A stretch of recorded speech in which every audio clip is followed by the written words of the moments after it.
O governo brasileiro condenou os ataques nas instalações nucleares do Irã.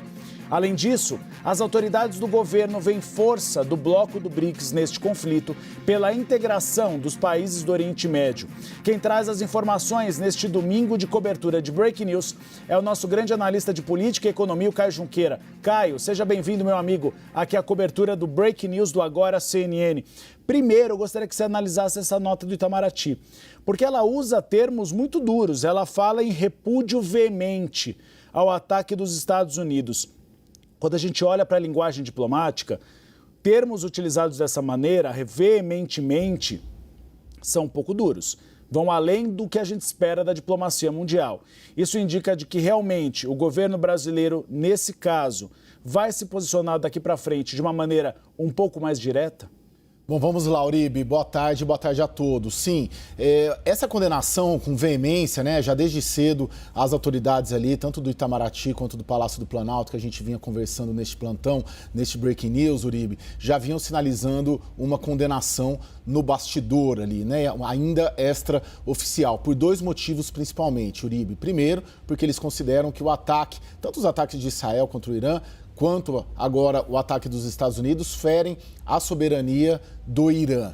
E segundo, tem uma segunda motivação aí, que é justamente o bombardeio sobre uma base nuclear, né? Sobre bases nucleares, que é muito questionável do ponto de vista da comunidade internacional. Tem inclusive protocolos, porque isso expõe muito, não só a população do Irã, mas dos países vizinhos também, podendo ali ter uma escalada, ali ter um problema nuclear ao atacar e bombardear essas bases nucleares. Então a fundamentação dessa nota, que depois acabou saindo uma nota oficial, confirmando até esses bastidores que a gente vinha tendo informação mais cedo, é nesse sentido. Fere a soberania do Irã, na visão do governo brasileiro, e também rompe ali com protocolos internacionais de que não devem ser bombardeados bases nucleares. Agora, para além disso, Uribe, tem ali uma perspectiva também de um desafio muito grande, eu ouvi bastante isso hoje, para a cúpula dos BRICS, que vai acontecer no dia 6 e 7 de julho no Rio de Janeiro. E por que é um desafio? Porque o Irã faz parte dos BRICS. Tem outros países muçulmanos, como a Indonésia, né, a maior nação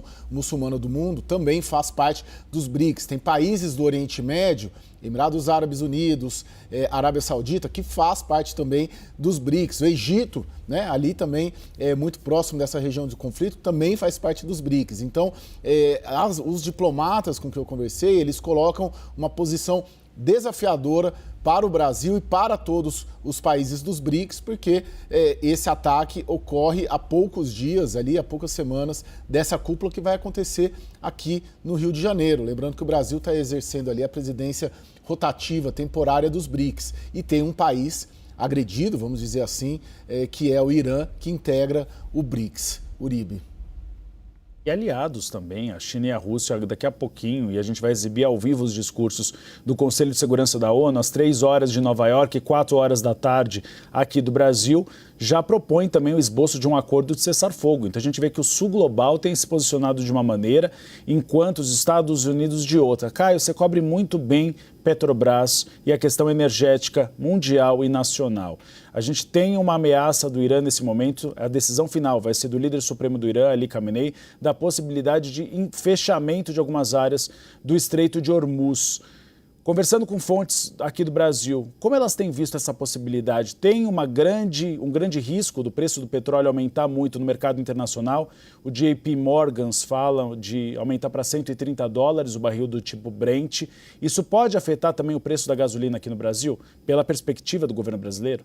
Sem dúvida, né, Uribe? Essa é uma das principais preocupações. Era uma retaliação possível, esperada também, até se o Irã fosse atacado. Ele poderia...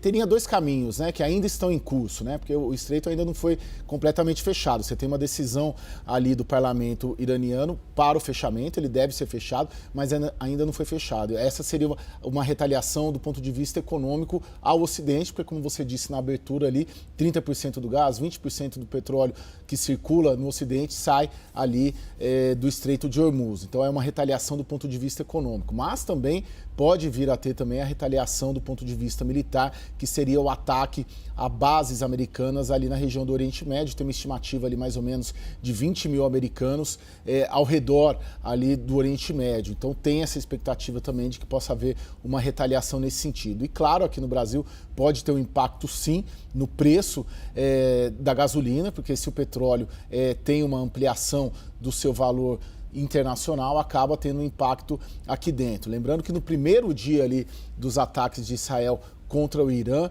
o preço do barril ali já subiu 10%, depois veio ali numa estabilidade de 7%, mas não tinha esse cenário de fechamento do Estreito de Hormuz, podendo sim ser potencializado esse aumento do barril, impactando, claro, aqui no mercado interno brasileiro.